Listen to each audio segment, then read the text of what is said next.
Well, hello, welcome to the stream. Let's go ahead and see what I can get into. We're going to do a little bit of decoding the hive mind, and this is going to be discussed by Mark Maguire, not the baseball player, and he's a YouTuber, and just go ahead and start to the channel if you like. Let's go ahead and get on. The scriptures testify is that the law was given until the time appointed for man to receive the indwelling Spirit of Christ. Those who have received the Holy Spirit are new creation. They are born of righteous seed. The law was not made for such as these. Love is the law. Love from your will. Buenos dias. Bonjour. Good morning. Ni hao ma. O genki desu ka? Namaste. Namaskar. We're going to continue this journey. We're going to decode today. Furiously hunched over our keyboards with our nocturnal eyes piercing the gloom. We're going to take our feverish little fingers and punch, punch, punch, transfer data into code and decode. And in an ironic twist, we're going to punch, punch, punch, transfer data into code to decode the hive mind.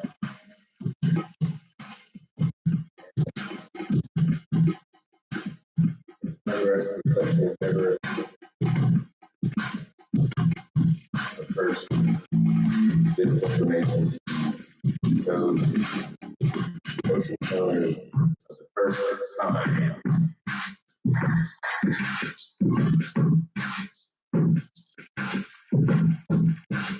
Children are half of the world.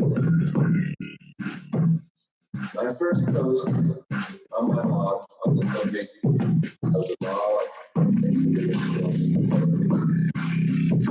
very principles that we covered here. That's the vast amount of additional details that have been explained to me since that time 4 years ago. Once it had been reviewed by a representative of the Interdimensional Association with Free World, I had my first contact with beings from outside of this dimension, and my life changed as radically as if I had relocated to Mars. First, I was informed that my theory was correct, and then I was asked how I knew. My very first response to this being, who I was now speaking to on the phone, after exchanging numbers via email, was how do you know that my theory is correct? I mean, it's not like everyone sits around and ponders over the nature of subatomic particles. Even if they do, there's a little matter of how they go about interacting with life. Her answer was direct and to the point. I am a multidimensional being who reports off planet on a regular basis regarding the evolution of the children of Earth. Of course, that was a dramatic approximation told about Master. Let me one. Oh, that's kind of stereotypical. Cut. All right, Mark, so maybe can have a video of it. I am a multidimensional being who reports often on a regular basis regarding the evolution of the children of Earth. Later, she indicated that the second son, showing the photo above, that began parking next to ours in 2012, was where she reported almost on a weekly basis. While it does glow like a sun, it is really a biocraft. A craft she has more than once gushed about openly on how magnificent it is to experience in real life. Being that I was at the time an egocentric, multi-patented, self-educated inventor and physicist, my immediate response was she was insane and asked her to prove it. That's when the education began.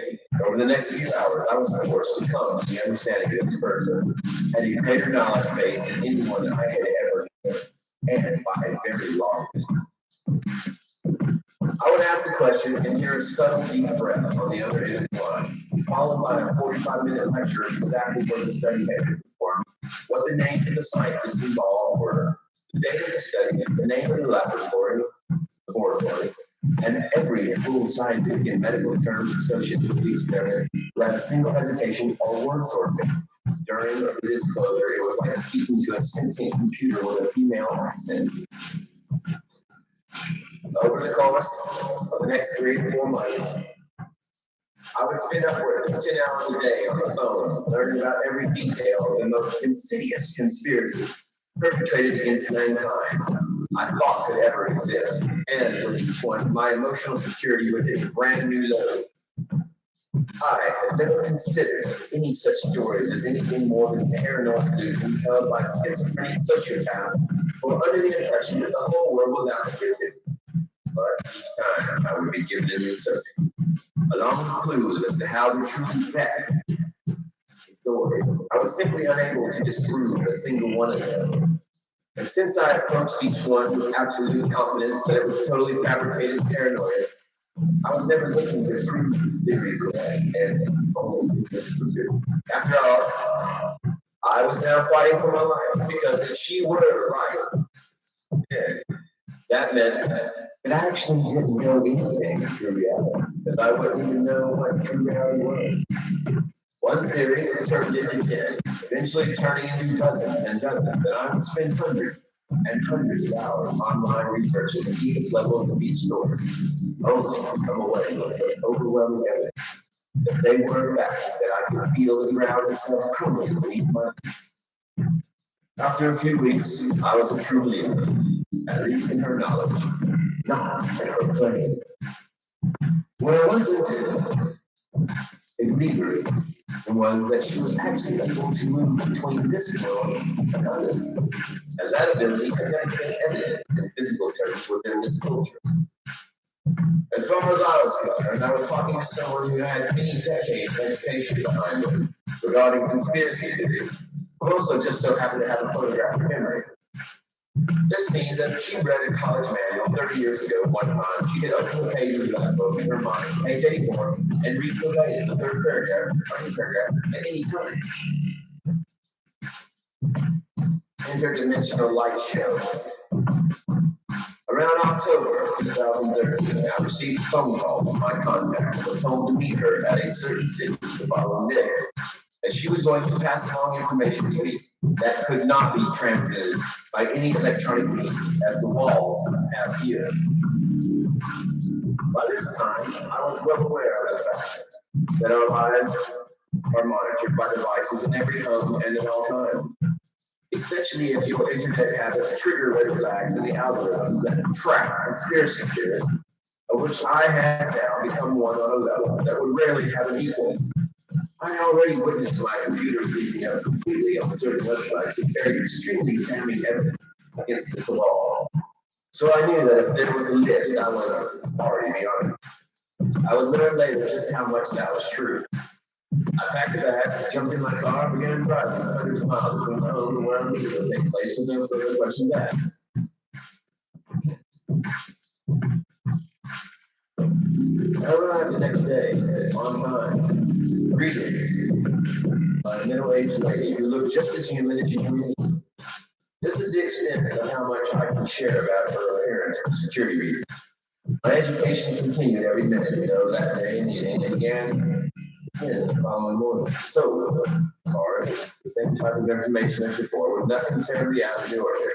If you call learning how beings with superpowers pull off global mind control programs using unheard of technologies, we've moved from one location to another for our meetings continuously, of course, and on a third location over the harbor, a small bounty for taking in sights. For some reason, I had the forethought to snap a couple of photos of it for posterity. Little did I know that I would be using these pictures later in order to illustrate what was about to happen next. Crash demonstration of gravity like time and the God particles. We should be putting up both with the little photos that we snap. They're going to be relevant to this discussion. Later, I took another snap.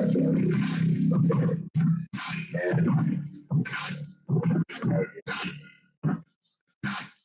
it was like around 11 p.m. that next night, we were standing on the balcony overlooking the harbor, still talking while looking at the stars. Without a single word of warning, a fleet of spacecraft appeared before our eyes in the shape of a vector catcher, some 1,000 feet across the harbor and around 1 to 200 feet up. It spanned around 150 feet in height, and the pure white light craft had formed an absolutely perfect geometric pattern in the sky, so obvious that Stevie Wonder could have seen it. Rest in peace, Mr. Wonder. There would be absolutely no way I would have the awareness in my head to capture the photos, because I was speechless, gasping for air, screaming like a little girl. As if the $5 was physics. I used one of the images taken earlier in the day to simulate what she and I saw. There's the simulation, and there's the approximation of the geometric pattern that they witnessed, or that the narrator is sharing with us.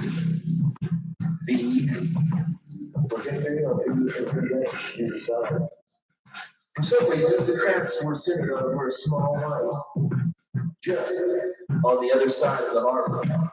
From there, the crafts would switch the pattern roughly every 20 seconds to a completely different formation. They never moved to their new positions. They simply blinked off, and at that exact same moment, they would appear instantly in the new pattern. I don't think they blinked off. They just dimensionally shifted.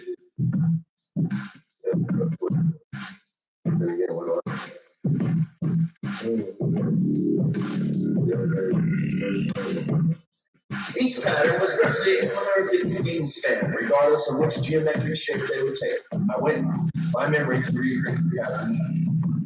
The only one I 100% certain of was the vector or chevron shape, which they show back up again at different times over the entire span of the light show. The other patterns may have had 7 crafts in them, possibly more, just but illustrate. I can't be sure. I was literally going out of my mind, but the patterns didn't take breaks.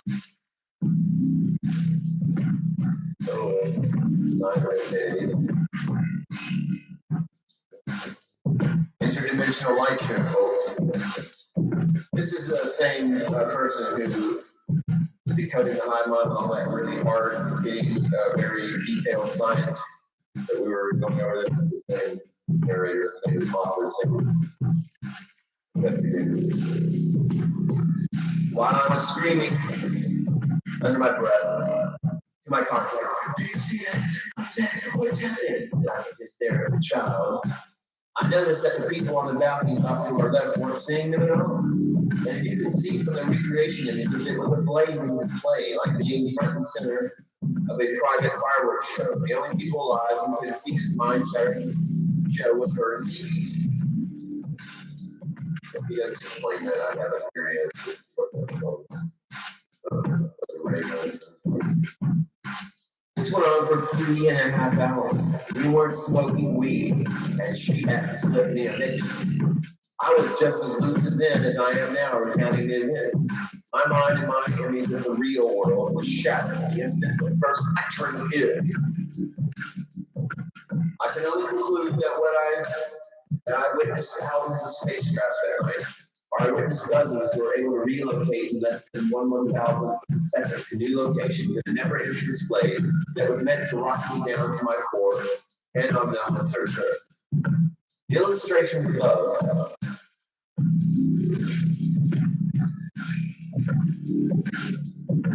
are somewhat smaller than the actual display, because we were at the rail while this took place, and the photos I had taken of the harbor were from inside the room. So in order to illustrate what we were seeing, I had to scale them down somewhat so they would fit in the sky afforded by the pictures.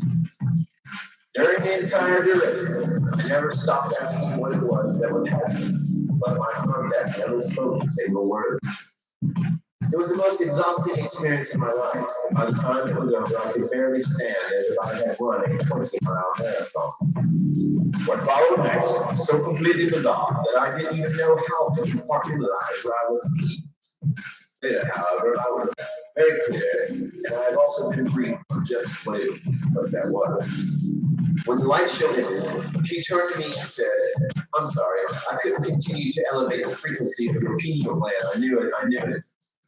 Couldn't continue to elevate the frequency of your pineal gland with mine any longer than 14 minutes. As if I hadn't already seen enough over the course of the entire night." I said that it hadn't been 14 minutes, but actually 3.5 hours. What did she mean? She said, "You don't understand. Time works differently in higher dimensions than it does here." So apparently the frequency dimension she had enabled me to peer into had been positioned from the fourth or fifth. She never said which dimension we had been visiting. And the time that passed while there was only 14 minutes. Earth time had passed far faster, something I would learn more about just a little later that night. The next thing she said to me, trying to look at me directly in the eyes, was, "This was necessary because your disbelief of who I am is counterproductive to your education," or something to that effect.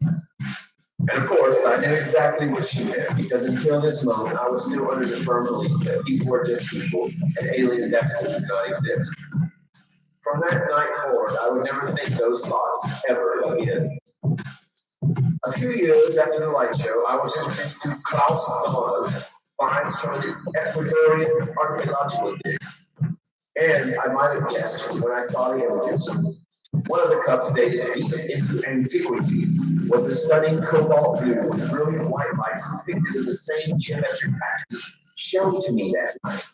Obviously, I was not the first person who had been subject to the same world-changing disclosure process, because these aren't zodiac patterns way out in the sky. They were right there in front of the witness's face.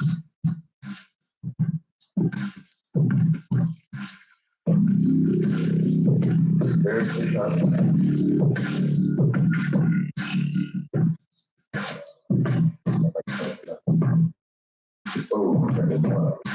another interdimensional clairvoyance. Plus 10. That's for all you know. Able immersion dragons very blade. Alright, here we go. Other things. The very next thing she said to me was to ask if I had seen the other aliens as well. I answered no, as I was left barely conscious just from seeing what I had. That's when she informed me that there had been 2 planet-sized spacecrafts right in front of us the entire time, one to each side of the display screen. In fact, there was no visible sky at all in front of us the entire time. I said, "No, I didn't see that. Mystery is all. I honestly don't think I could have continued consciousness if I had witnessed something that utterly unbelievable." Then she said, "And there were hundreds of dead people walking in a continuous stream from the harbor and up the bank toward our balcony as well." That's when I said, "Had I saw that, I am sure I would have done it." Then she said, "The brain is fitted with breaker switches. So if something outside of the ability of the brain to process is presented before them, the first breaker switch goes off to protect the circuitry from overloading." Had you actually seen either the planet-sized craft or the dead people working, then those images would have tripped the secondary breaker at the back of the brain. Those images you were unable to process would have either disconnected your brain circuitry permanently, or you would have died from fright. I can honestly attest now that I had seen the other thing that night, 100% unprepared as I had been for something so outrageously paranormal, that I would have at least passed out, if not actually died. Since this explanation of the breaker switches in the human artificial brain, on Teles, a secret space program whistleblower, has explained in the very same way that if you are not prepared to see things, see beings of other dimensions or see that you will either go permanently insane or more often nearly die. Asylums are filled with people whose brains allowed in the initial field periods they were prepared to see, which caused a complete snapping of the electronic receptors of the conscious brain, which disconnects them from being able to process anything logically different in that moment forward. The main breaker of the brain is actually much less a breakers with. But it is a fuse that burns all the way through, keeping no way the electronic signal to get through from your reasoning center to your consciousness. Since I had told her not more than 2 weeks prior to this meeting that I was ready for the whole picture of what was going on, and that I could handle anything she threw me, she was visibly disappointed when I told her that I hadn't seen the other things before. I'm not actually allowed to explain now why she was disappointed at that. But it did have something to do with where I would have been relocated to next had I actually been ready for the interstellar theater. And that relocation would have happened during our meeting. She explained to me that after having held my vibration at that frequency for the times that she had, that if I were truly ready, then I should have easily been able to keep my vibration at that level on my own. With that problem, I was not ready for anything more than the years of education that would be following this unbelievable display. And the interstellar communities would, at least in my case, have to wait.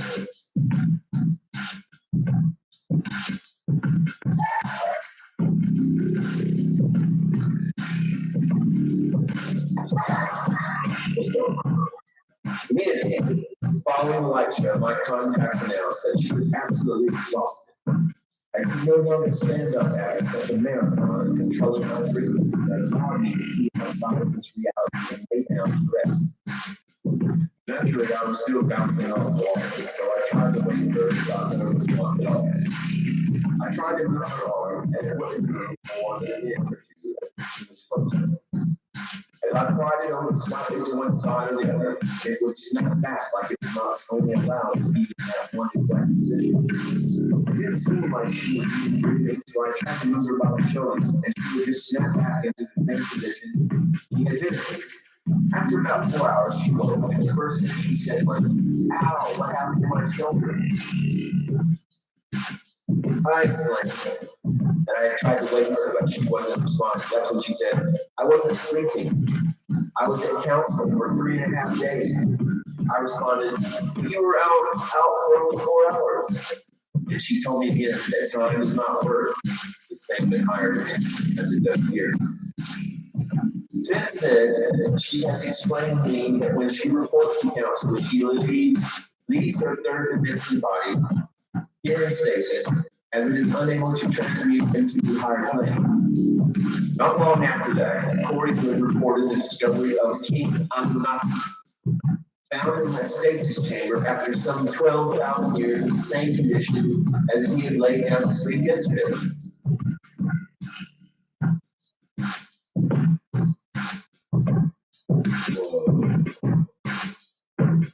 The 9-foot-tall giant has copper-colored skin and was just as supple as if he were still alive. This is exactly what I have been seeing personally when my contact reports to counsel. So it is not fiction. All right, ladies and gentlemen, this is not some Stephen King story. They slow down their heartbeat using their breathing until it is almost not moving at all. Then they disconnect from the body, and their awareness simply goes somewhere else. The body can remain in a state nearly an indefinite amount of time, moving off of the ether alone.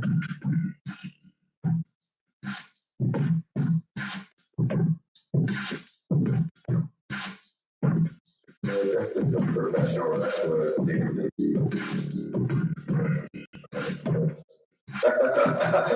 Of course, I didn't even know what it was I was looking at that night, as I had never heard of our stasis before. But since then, she's explained that it's a very serious problem while raising her children in this dimension. Both indigos from Earth history, dating back to the beginning of humankind. Because every night she lays down her avatar to rejuvenate, and then spends a few days at council. She is gone. And if the children have a nightmare or need mommy for some reason, then they have to just wait, even if they lie there. Because even if you were to pour ice water over her, it wouldn't make any difference because she is simply not inside that body. It is a full disconnect. My experiences with the paranormal did not end that night.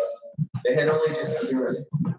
Since then, there have been too many to count, but I will cover a few of them here so you have some idea of what it's like to be in direct contact with such beings. About 2 months after the light show, I was outside of my front lawn, on my front lawn even, having a cigarette.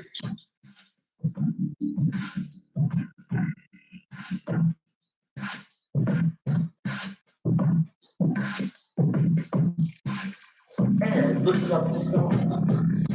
My education did not back off, so my head was swimming with hundreds of pieces of the puzzle, trying to connect into the bigger picture of what was really going on. As is always, suddenly, like a lightning bolt, it hit me. We are under a dome, and the stars are global spots. At the same moment, it dawned on me that the zodiac signs were geometric codes that were projecting down status signs, which used scalar waves and layers that were at the same moment At the same moment, it dawned on me that the zodiac signs were geometric codes that were projecting down standing scalar waves and commands that kept us inside the chimera reality as council refers to. I was left absolutely speechless. My mouth was actually hanging open, and it felt like the single biggest secret in our world had been handed to me all at once. Yeah, I feel like Doozy and Woozy always said this. 1,000 memories and 1,000 recent even within the last 6 months. Anyway, check it out, pedal to the metal.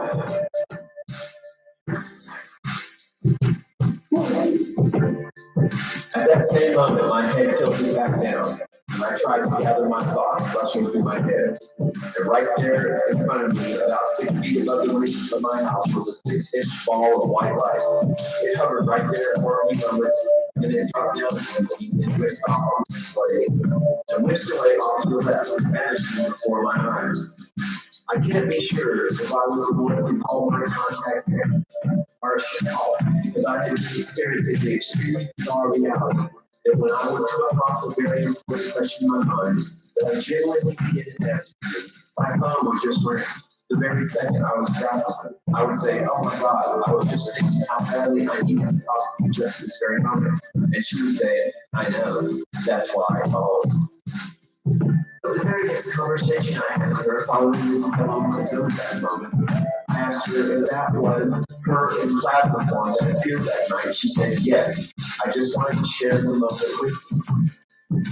That's when I learned that I had been 100% correct on the dome, on the zodiac, and on the stars. She would later go on to tell me more about the atmospheric membrane and the fact that the water and crystals that is made up of each of breach point of moisture evaporation. By the time they collate to produce the dome, that mankind really doesn't have a word yet for it. But yes, it is effectively frozen crystal. This will be explained and entered in detail later in this chapter. Check out. Over the past 2 years, it has become incredibly hard for me to get an email out of the blue council informing me that I'm dying in the body, or that my health is waning. Along with very clear instructions about what to add to my diet, or to drink local herbal tea because you have become slightly congested. I held a seminar here locally, a few thousand miles away from where my contact is currently residing. Some time back, where I discussed the 980 million a year history of mankind. Immediately following the lecture, I got a call informing me that I had done a great job, and they were pleased with my presentation. She had been there watching me the whole time. Since most mortals do not have the psychic ability and once had. It is almost impossible for us to understand how beings are able to keep track of others thousands of miles away. Trust me, this is now an extremely common occurrence, and it no longer freaks me out like it used to. The night of the light show, I was informed that not only is every word we say monitored at all times, but they are also recorded. I take that to mean that the surveillance continues even while I am mumbling to myself in the bathroom. I suppose it's no different than the Truman Show, but still, it is something unnerving to know that there is no such thing as privacy anymore. Well, that was chapter 2, I guess chronologically, episode 11 or 12, chronological, is the Decoding the Hive Mind series again. But as you, a bit of disclosure, what I did was I started with episode 2, chapter 2 in this, these volumes 1 and 2 of Decoding the Hive, because I wanted to give a very potent Sex Pistol, Johnny Rotten, punk rock, Sex Pistol middle finger to time, to the chronological sequencing of the clock time, the being beholden to time. And so I was not going to share that, but since the chapter ended in this way, I feel compelled to share the fact that I skipped over chapter 1, or because it was Avalon Soul was our mission guide. Chapter 1 was you'll see here shortly, was time dilation, and it wasn't going to perpetuate the fabrication of time in the artificial sense, but it was going to examine time and let us know that time is a lie and math, all these things. But because just because it's the very nature, because I'm an obtuse, quixotic, in the words of my mentor, I was being a quixotic backwards donkey. I wanted to jump over to time and start with chapter 2, go right into whatever I thought was the fun stuff, like the interdimensional light show, and